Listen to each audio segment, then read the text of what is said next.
Oven ছাড়া চুলায় খুব সুন্দর কেক কিভাবে হবে জেনে নিন। কেক তৈরির আগে অবশ্যই চিনিটা ভালো করে গুলিয়ে নিতে হবে, আর কেক পেপারও লাগবে না।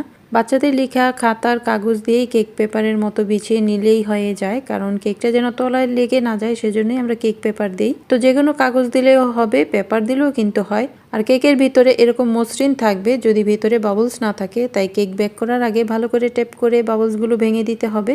গরম থাকা অবস্থায় কাটতে যাবেন না, তাহলে এরকম সাইডগুলো একটু ভেঙে যাবে। কেক ঠান্ডা হলে তারপরে কাটবেন। আর অবশ্যই সুগার সিরাপ দিয়ে তারপর কেক ডেকোরেশন করবেন, তাহলে কেক ফ্রিজে রাখার পরেও শক্ত হয়ে যাবে না। এটা 1 সপ্তাহ পর্যন্ত একেবারে সব সুন্দর থাকবে। এটা 2 ডিমের কেক, সাথে দিয়েছি 1.25 কাপ ময়দা, আধা কাপ সয়াবিন তেল, হাফ চা চামচ বেকিং পাউডার, হাফ চা চামচ বেকিং সোডা, হাফ চা চামচ ভ্যানিলা এসেন্স, 1.25 কাপ দিয়েছি চিনি। ক্রিমে চকলেট মেশানোর আগে সাদা অংশ থেকে কিছুটা রেখে নেবেন, আমি ভুলে গিয়েছিলাম যার কারণে লেখাটা ফুটেনি। যেমনই হোক, বাসায় তৈরি জিনিসের আনন্দটাই কিন্তু